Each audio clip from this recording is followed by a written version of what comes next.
Captain William Hayes stood on the bridge of the Earth Defense Fleet's flagship, the Resilience. His eyes were fixed on the giant view screen that showed the vast darkness of space. A massive alien ship slowly entered Earth's orbit. It was at least 3 times the size of the largest human vessel ever built. The ship had smooth curves and glowed with a faint blue light that seemed to pulse like a heartbeat. "All systems are tracking the alien vessel, Captain," said Officer Patricia Miller. Her fingers moved quickly across the control panel. "They're sending us a message. It looks like they want to come aboard." William straightened his uniform and took a deep breath. It had been 30 years since humans had developed faster-than-light travel. In all that time, they had found many planets but never met an advanced alien species. Until today. "Send them our greeting message and tell them I will meet them in Docking Bay 4, William said. His voice was calm, but his heart was racing. This was a historic moment for all of humanity. Linda Foster, his second-in-command, walked beside him as they headed to the docking bay. "Do you think they'll be friendly?" she asked. "I hope so," William replied. "But let's be careful. We don't know anything about them." The docking bay was filled with security officers and important officials from Earth's government. Everyone watched as the alien shuttle landed smoothly inside the Resilience. The doors of the shuttle opened slowly, releasing a cloud of strange-smelling mist. 3 tall figures stepped out. They had 6 limbs each, and skin that changed colors like oil. On water, their heads were smooth with 3 large eyes that moved independently. These were the Zolarians. The one in front wore complex decorations on its body. It stepped forward and made a series of clicks and whistles. A small device on its chest glowed, then translated the sounds into English. "We are the Zolarian Exploration Force. I am Ambassador Krex. We have come to officially welcome humans to the greater galaxy." William stepped forward and bowed slightly. "On behalf of Earth and all humanity, we welcome you and hope for peaceful relations between our peoples." "Ambassador." Krex's eyes moved up and down, studying William. Then the alien made a sound that the translator didn't catch. The other Zolarians made similar sounds. William realized they were laughing. "Your species is younger than we expected," Ambassador Krex said. The translator couldn't hide the tone of amusement. "We detected your first faster-than-light journey and decided to investigate. We were surprised to find such a primitive civilization had managed such a feat." William felt his face grow warm, but he kept his diplomatic smile. "We're a young spacefaring civilization, but Earth has a rich history of technological development." Yes. Very impressive for beginners," Ambassador Krex said.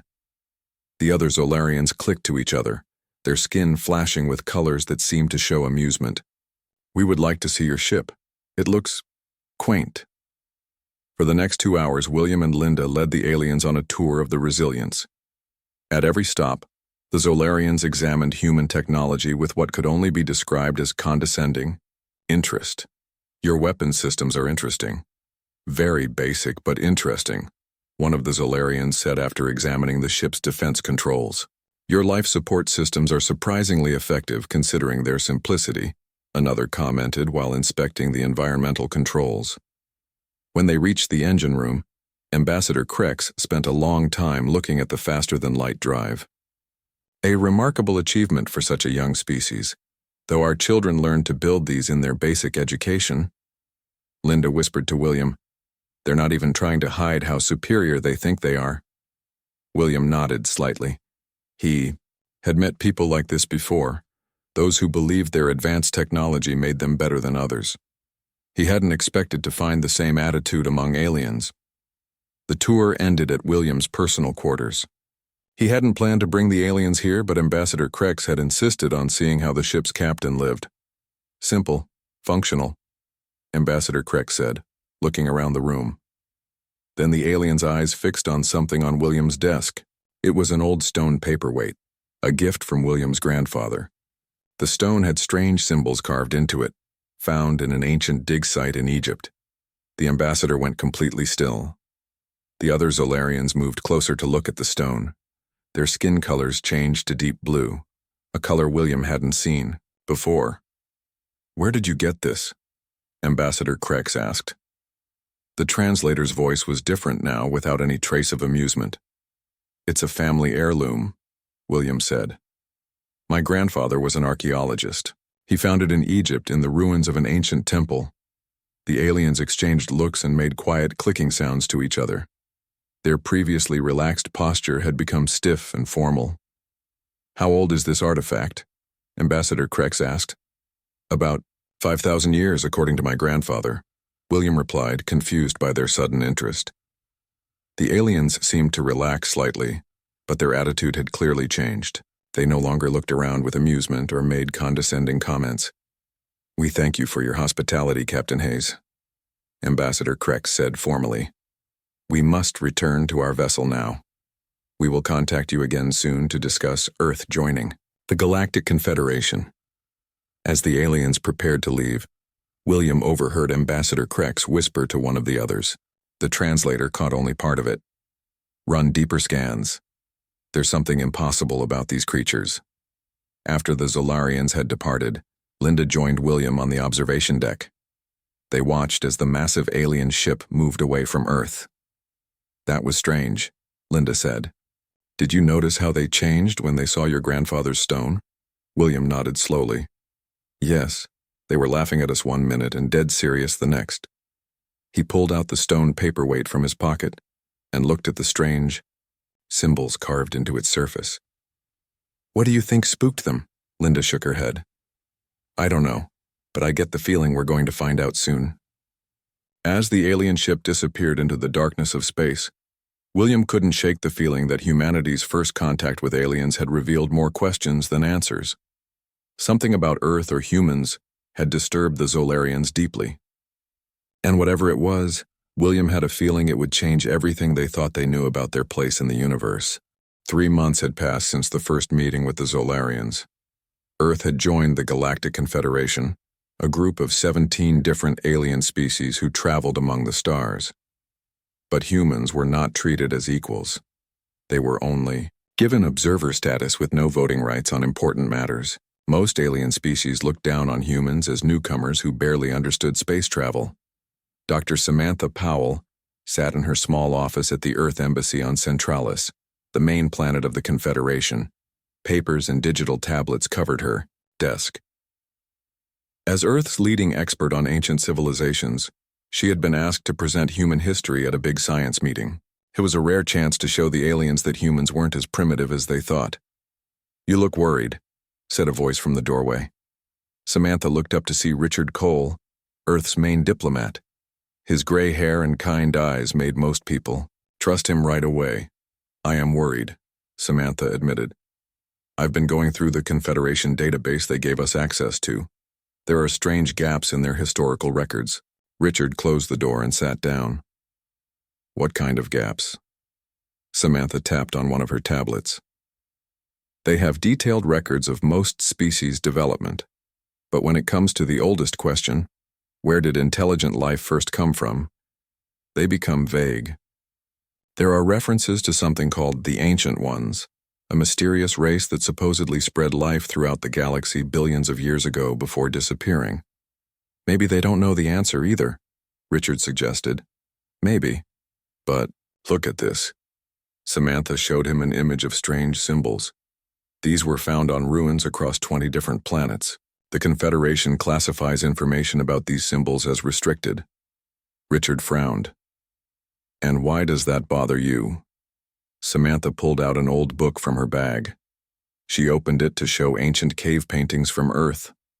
The symbols in the paintings were almost identical to the ones in the Confederation database. These were drawn by humans over 50,000 years ago, she said quietly. How is that possible? Before Richard could answer, the door chime rang. A Zolarian official stood outside. Dr. Powell, your presentation at the symposium has been moved forward. You will present in 1 hour instead of tomorrow. But I'm not fully prepared yet, Samantha protested. The Zolarian's skin flashed with colors that humans had learned meant dismissal. The schedule has been changed, 1 hour. Then it left. Richard helped Samantha gather her materials. They do this on purpose, he said. They've done the same to every human representative. They change times, locations, rules, anything to make us look unprepared and foolish. Samantha nodded as she packed her presentation device. Well, they won't succeed this time. The symposium hall was huge, with seating for thousands of different alien species. Some floated in special tanks, others needed breathing equipment, and some looked almost human except for their unusual skin colors or extra limbs. When Samantha's turn came, she walked to the center platform. The lights dimmed except for the spot where she stood. "Honored representatives of the Confederation," she began, "I am here to share the history of humanity." She started her presentation, showing images of ancient human civilizations. But before she could get far, interruptions began. "Excuse me," said a tall blue alien with 4 arms. "You claim these structures were built 10,000 Earth years ago? Without advanced technology?" The alien's tone made it clear it didn't believe her. "Yes," Samantha replied. "The Egyptian pyramids." "Impossible," interrupted another alien. "No primitive species could align stones with such precision without gravitational tools." More interruptions followed. When Samantha showed cave paintings from 40,000 years ago, the aliens laughed. "Humans think 50,000 years of civilization is impressive," said a Zolarian scientist in the front row. "Our records go back 2 million years." By the end of her presentation, Samantha felt humiliated. The aliens had dismissed everything she said. As she gathered her materials, most of the audience had already left for the next presentation about Drathi achievements in genetic engineering. "They treated you unfairly," said a raspy voice behind her. Samantha turned to see a strange alien. It was shorter than a human, with gray skin that looked like stone and deep-set eyes that glowed slightly. According to the translator badge on its chest, it was a Drathi. "I'm Krell," the alien said. "I study old things like you." "Dr. Samantha Powell," she replied, shaking Krell's hand like appendage. "Thank you for saying that." Krell looked around nervously, then leaned closer. "Your presentation interested me, especially those symbols you showed from your ancient cave paintings." Samantha was surprised. "You recognized them?" "Come with me," Krell said quietly. "Not safe to talk here." Krell led Samantha through winding corridors to a small research room. The door sealed with a hiss behind them. "I specialize in forbidden archaeological zones," Krell explained. "Places the Confederation doesn't want anyone to visit." "Why would archaeological sites be forbidden?" Samantha asked. Krell activated a small projector. Images of ruins on different planets appeared, all showing the same mysterious symbols Samantha had in her research. "The Confederation says these are natural formations or hoaxes, but I know better." Krell's eyes glowed brighter with excitement. "The symbols on your ancient artifacts, I've seen them before, in places no one is allowed to visit." Samantha sat down, her mind racing. "What are you saying?" "The Zolarians and other elder species of the Confederation are hiding something. Something about the origins of all intelligent life." Krell turned off the projector. "And somehow, humans are connected to it." "But that's impossible," Samantha said. "Humans have only been in space for a few decades. How could we be connected to ancient ruins across the galaxy?" Krell made a sound that the translator didn't catch. "There's a forbidden solar system near the galactic core. The ruins there are estimated to be 3 billion years old. The few images I've seen show architecture that looks strangely like what you called Greek and Roman styles." Samantha felt a chill run down her spine. "What are you suggesting?" "I don't know," Krell admitted. "But the Zolarians are afraid of something about humans. That's why they treat you with such disrespect. Fear disguised as contempt." The door chime interrupted them. Outside stood 3 Confederation security officers. "Dr. Powell, you are requested to return to the Earth." "Embassy immediately," one of them said. Its eyes flickered to Krell with suspicion. As Samantha left with the security officers, Krell whispered to her, "Meet me tomorrow at my research vessel. Docking Bay 12. I can take you somewhere that might have answers." That night, Samantha couldn't sleep. She kept thinking about the symbols, the ruins, and the strange way the Zolarians had reacted to human artifacts. There was a connection she couldn't see yet. Her communication device beeped with a message from Richard. Security increased around human delegation. Something has the Confederation worried. Be careful. Samantha looked out her window at the strange stars of this alien world. If Krell was right, the answers they sought might change everything humans thought they knew about themselves and their place in the universe. And she would have to break Confederation rules to find those answers. Samantha Powell made her way through the busy spaceport, keeping her head down. She wore plain clothes instead of her Earth uniform to avoid attention. Security around the human delegation had increased overnight, and she had barely managed to slip away unnoticed. Docking Bay 12 was in a quieter section of the spaceport. Mostly small research vessels and private ships were kept here. Krell's ship looked old, but well-maintained. It was shaped like a flattened oval with small wings on each side. "You came?" Krell said when he saw her. The Drothi researcher looked nervous, his stone-like skin changing texture slightly. "I wasn't sure you would." "I need answers," Samantha replied simply. "Where are we going?" Krell motioned her inside the ship. "It's called the Nexus system. It's in a restricted zone near the galactic core." The inside of Krell's ship was cramped but clean. Scientific equipment lined the walls. In the main cabin, Samantha was surprised to see a human man sitting at a control panel. "Jack Rivera," the man said, standing to shake her hand. "Earth Diplomatic Corps." "What are you doing here?" Samantha asked, confused. Jack smiled. "Providing political cover.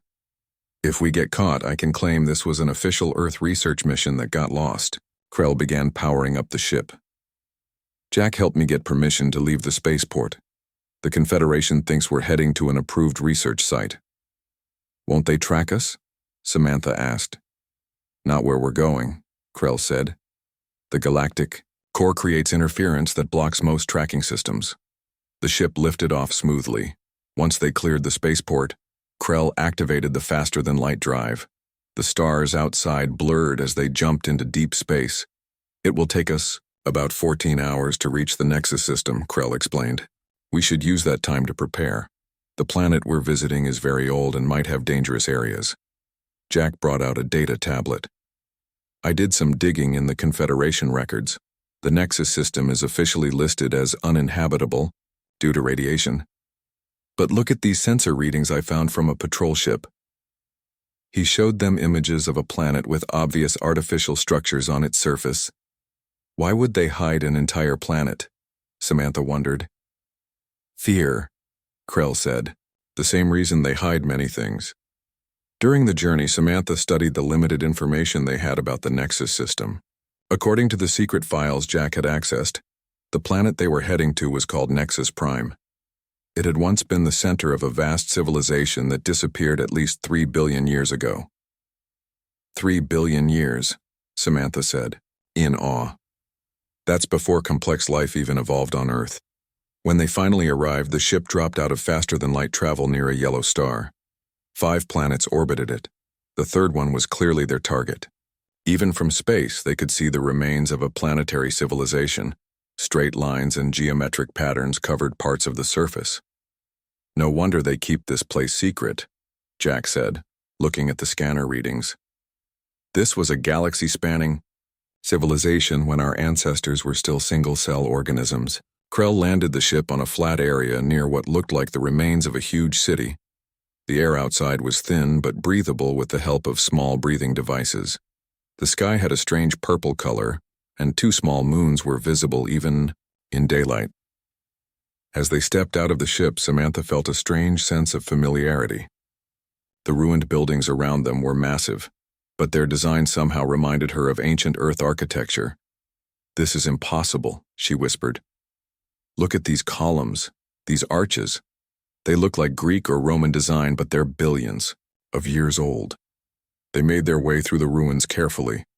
Many structures had collapsed long ago, but some buildings still stood tall, made of materials that had withstood billions of years of time. "The Confederation keeps this place under strict quarantine," Krell explained as they walked. Only a few high-ranking scientists have ever been allowed here. Jack pointed to markings on the walls. Those symbols, they're the same ones from your research, Samantha. She nodded, running her fingers over the strange markings. They were identical to symbols found in ancient human cave paintings and early writing systems. How is this possible? She asked. How could humans from prehistoric Earth know about symbols from a civilization that existed billions of years before us?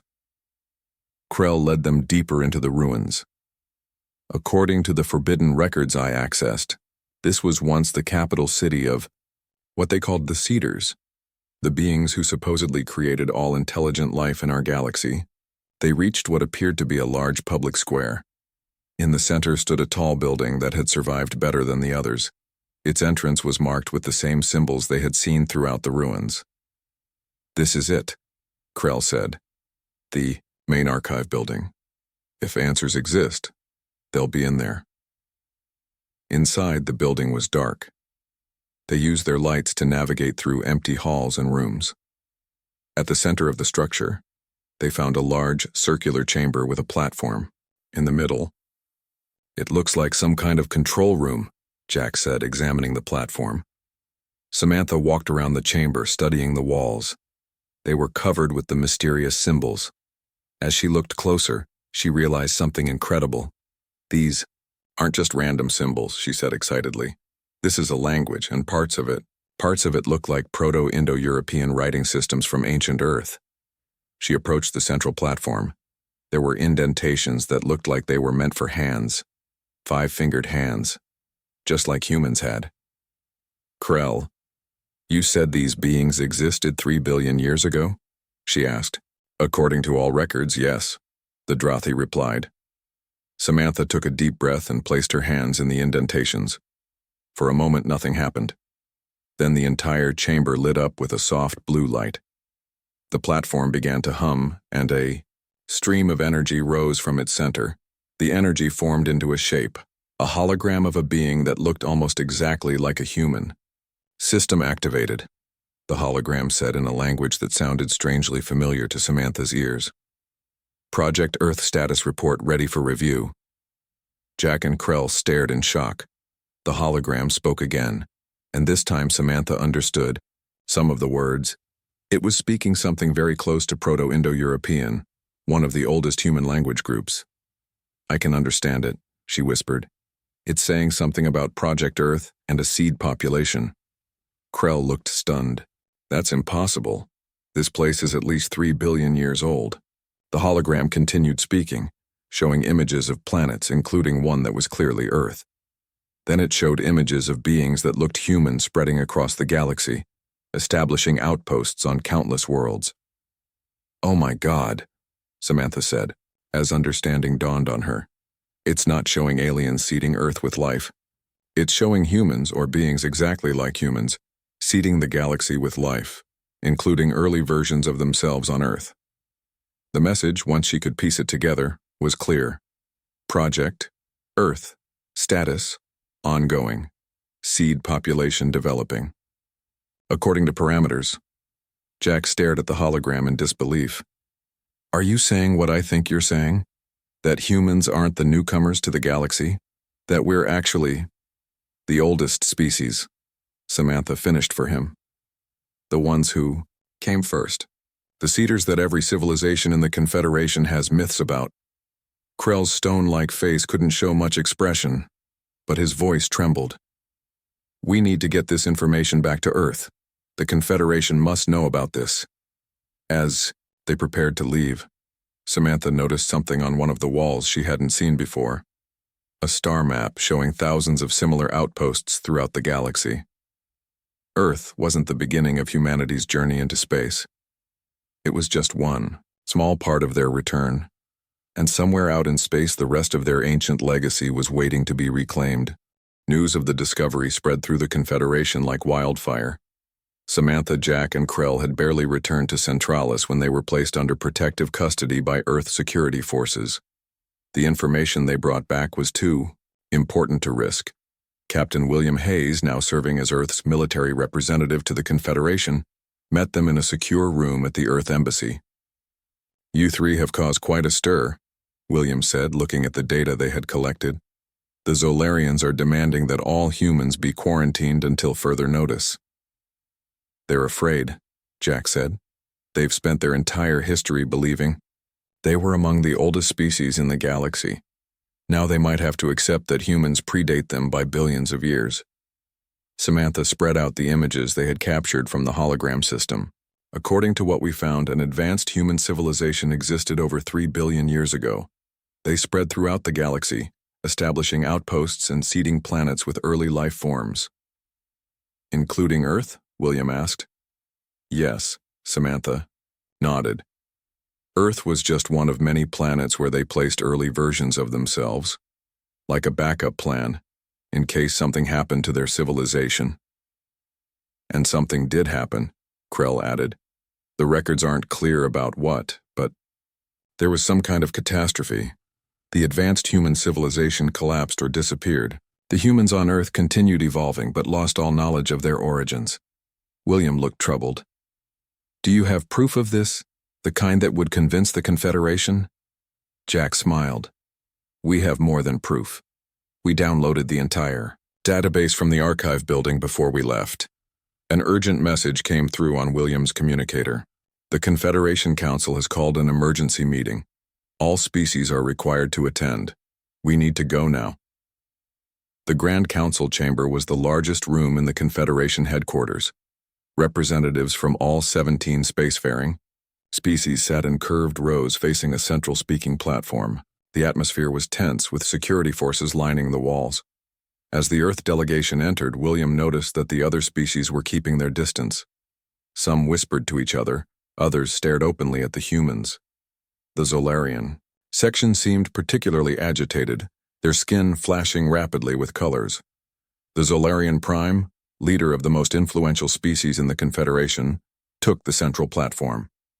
Its three eyes swept across the chamber before settling on the human delegates. An emergency session has been called to address a serious matter, the Zolarian Prime announced. Humans have violated Confederation law by entering a quarantined system. More concerning, they have spread dangerous misinformation about our shared galactic history. Murmurs spread through the chamber. William stood and requested permission to speak. The floor recognizes Earth Representative Hayes, the council moderator said reluctantly. William walked calmly to the central platform. The Zolarian Prime stepped aside but remained close by. Honored representatives of the Confederation, William began. It is true that an Earth research team visited the Nexus system. What they found there was not misinformation, but truth that has been hidden from all of us. The Zolarian Prime interrupted. These humans claim to be descended from the Seeders themselves. This is blasphemy. The Seeders were godlike beings who created all intelligent life before vanishing. Every species in this room has legends about them from our primitive stages. Every species except humans. William nodded. Yes, because we didn't worship them. We are them. The chamber erupted in shouts and protests. The moderator called for order, but the commotion continued for several minutes. When quiet finally returned, William nodded to Samantha. She stepped forward and activated a portable projector. Images from the Nexus archive appeared in the air above the platform. For millennia, your civilizations have found ruins with these symbols, Samantha said, showing the strange markings from the ancient city. You've kept them secret, restricted. But on Earth, we've found these exact same symbols in our oldest archaeological sites. She showed images of cave paintings and ancient tablets from Earth, all bearing the same symbols. Human DNA contains unique sequences that don't match Earth's evolutionary pattern, she continued. These same genetic markers have been found in ruins throughout the galaxy, including the outposts built by the Seeders. Jack stepped forward with more evidence. We've analyzed the language of the ancient archive. Its root structure is identical to Proto-Indo-European, one of humanity's oldest language groups. William faced the council again. We were the first. Billions of years ago, humans seeded the galaxy with life, including early versions of ourselves on Earth. Then something happened, a catastrophe or war, that destroyed advanced human civilization. The survivors on Earth regressed, forgetting their past.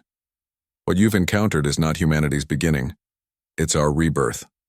The chamber fell silent. Many representatives looked shocked or disbelieving. Others seemed lost in thought, as if reevaluating everything they knew. The Zolarian, Prime spoke again, its voice lower now. If this were true, why did your kind forget? Why did you start again as primitives on one small planet? We don't know yet, Samantha admitted. The records speak of a great disaster, but the details were corrupted or lost. What we do know is that Earth was designed as a sanctuary, a place where humans could survive and eventually rebuild. One of the older Drothi representatives stood. There is an ancient legend among my people. It speaks of a great war between the Cedars and something from beyond the galaxy. The Cedars won, but at terrible cost. They hid their children on a blue world, wiping their memories to protect them from what remained of the enemy. More representatives began sharing similar legends from their own cultures. Stories that had been dismissed as primitive myths suddenly took on new meaning. William watched as the mood in the chamber slowly shifted. Some species were clearly resistant to the idea, especially the Zolarians. Others seemed curious or even excited by the revelation. We need time to verify these claims, the council moderator finally said. Until then, this council will recess. As the session ended, William noticed a group of Zolarian officials huddled together, their skin patterns showing agitation. One looked directly at him, and William recognized Ambassador Krex from the first contact. They're not happy, Linda Foster said, joining William as they left the chamber. The Zolarians have built their society around being the elder race that guides younger species. This undermines everything they believe about themselves. William nodded, and some of them might not accept it peacefully. As they returned to the Earth Embassy, emergency alarms suddenly blared throughout the Confederation headquarters. A security officer rushed up to them. Captain Hayes, our long-range sensors have detected multiple Zolarian warships breaking formation and heading toward Earth. William's face hardened. They'd rather start a war than accept the truth. Linda looked worried. Our ships are no match for their technology. Maybe not, William said. But I have a feeling we might have more resources than we know about, he turned to Samantha. Those coordinates you found in the archive, the locations of other human outposts, how many were there?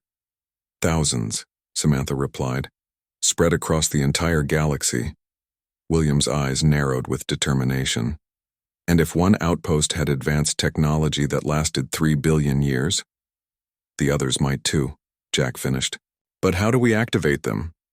We barely understood the system on Nexus Prime. We don't need to understand it, William said.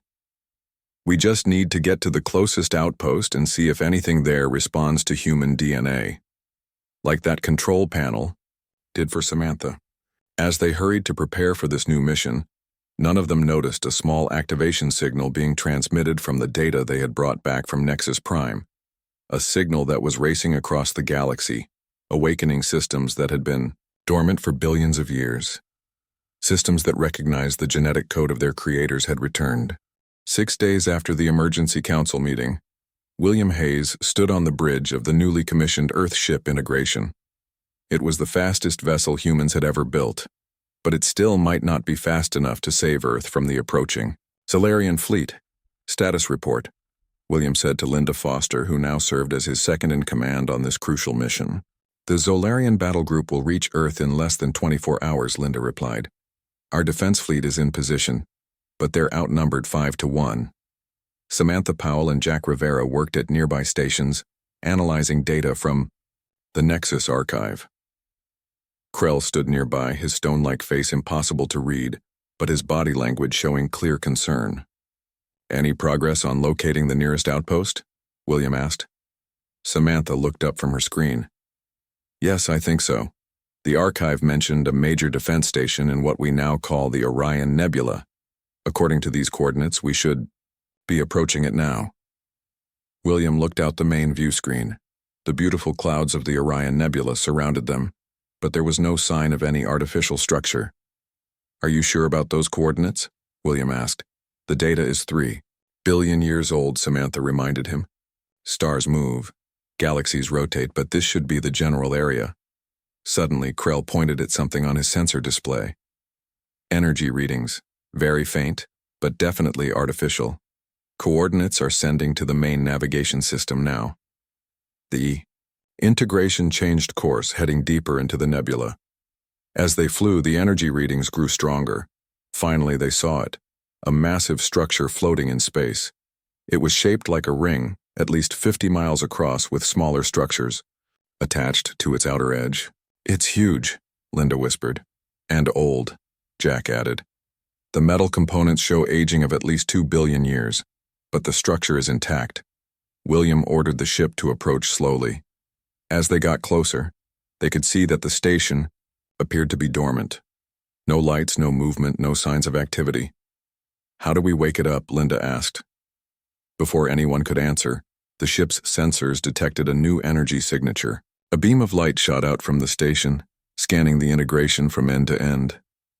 It's scanning us, Jack said, probably checking for human genetic markers. The scanning beam disappeared. For a moment, nothing happened. Then, lights began to flicker across the entire station. Systems that had been dormant for eons came to life. It's activating, Samantha said excitedly. Just like the archive system did when I touched it. A communication channel opened automatically. A voice spoke in a language that sounded like a very old form of human speech. Samantha worked quickly to translate. It's welcoming us, she said. It says this is Defense Station Orion, and it's ready to accept commands from authorized human personnel. William took a deep breath. Ask it what resources it has available to defend Earth. Samantha relayed the question. The answer came back as images and data streams that filled their screens. My God, Jack whispered. This isn't just a defense station. It's the control hub for an entire fleet. The screens showed thousands of ships, all in dormant status at various points throughout the galaxy. Some were small and fast, others were massive battleships that dwarfed even the largest Zolarian vessels. They're automated, Samantha explained as she translated more of the incoming data. The original humans built them to defend the galaxy, even if they weren't around to control them. William leaned forward. Can we activate them? The station says yes, Samantha replied. It's already sending wake-up signals to the nearest vessels. They should be operational within hours. That might not be soon enough, Linda said, checking their long-range sensors. The Zolarian fleet is accelerating. They'll reach Earth in less than 12 hours now. William thought quickly. Ask the station if there are any ships closer to Earth that can intercept the Zolarians. After Samantha relayed the question, the station's response was immediate. A new image appeared on their screens, a massive ship hidden in the Kuiper Belt at the edge of Earth's solar system. It had been there, dormant, for billions of years. A guardian vessel, Samantha translated, left behind to protect Earth in case of emergency. The station is activating it now. William nodded. Set course back to Earth, maximum speed. We need to be there when the Zolarians arrive. When they reached Earth 8 hours later, the situation looked grim. The Zolarian fleet had arrived ahead of schedule and taken up attack positions around the planet. Earth's defense ships were formed up to resist, but they were clearly outmatched. The Zolarians are hailing us, Linda reported. On screen, William ordered. The image of the Zolarian Prime appeared. Its skin flashed with colors that indicated anger and determination. Captain Hayes, it said, your species has disrupted the natural order of the galaxy with your false claims. We cannot allow this deception to continue. Surrender now and renounce your claims, or we will be forced to take action against Earth. William remained calm. We have only spoken the truth. We did not ask to be the first species. We only recently discovered it ourselves. The natural order must be preserved, the Zolarian Prime insisted. The younger races cannot be allowed to believe they are descended from humans. It would cause chaos throughout the Confederation. It is not our intention to cause chaos, William replied. But we will not deny the truth, and we will not allow Earth to be threatened. The Zolarian Prime's skin darkened. Then you leave us no choice. Our fleet will... The transmission was interrupted as new sensor readings flashed across their displays. A massive object was approaching at incredible speed from the outer solar system. It's the Guardian vessel, Samantha said. And it's not alone. From behind the moon and various planets, more ships appeared. Ancient vessels that had been hiding in the solar system for billions of years, waiting for a signal to awaken. The Guardian vessel was enormous, easily 10 times the size of the largest Zolarian battleship. It moved with impossible grace for its size, taking up position between Earth and the Zolarian fleet. Dozens of smaller but still impressive vessels joined it, forming a protective screen around the planet. The Zolarians are scanning the new ships, Linda reported. Their fleet is spreading out, taking defensive positions. The communication channel opened again. The Zolarian Prime looked visibly shaken. What are these vessels? It demanded. Their technology is beyond anything we've ever seen. They are the legacy of the original human civilization, William explained. Built to protect Earth and other seeded worlds. They have been dormant for billions of years, waiting for humans to reclaim their heritage. As he spoke, more ships appeared on the long-range sensors. The automated fleet from the Orion station was arriving, surrounding the Zolarian ships without firing a shot. We don't want war, William continued. We want the truth to be known and accepted. Humans were the first, yes, but that doesn't mean we want to rule over other species. We remember what it's like to be vulnerable, to be laughed at and dismissed. We won't do the same to others. The Zolarian Prime was silent for a long moment. Then it gave a signal to someone off-screen. The Zolarian weapon systems powered down. We will withdraw and discuss this matter further in the Council, the Zolarian Prime said, its voice subdued. But this is not finished. As the Zolarian fleet departed, William looked at the ancient ships now protecting Earth. They represented a heritage both magnificent and terrifying in its scope. What do we do now? Linda asked quietly. We learn, William replied. We learn everything we can about who we were, and we decide who we want to be now. The senior race doesn't have to be the ruling race. Maybe we can be something better. Teachers, partners, friends. Samantha joined them, looking at the star map that showed thousands of dormant human outposts scattered throughout the universe. Our ancestors left us an incredible legacy, she said. Not just technology, but knowledge and responsibility. William nodded. And a second chance to get it right. As Earth began to process the truth about humanity's ancient origins, ships from other Confederation species arrived, not to fight, but to learn. The same curiosity that had driven humans to the stars now drove other races to understand their own beginnings. Earth was no longer the laughingstock of the galaxy. Instead, it had become the most important planet in the Confederation. Not because humans demanded respect, but because they had earned it by facing the truth and choosing wisdom over power. The journey to reclaim their heritage had just begun,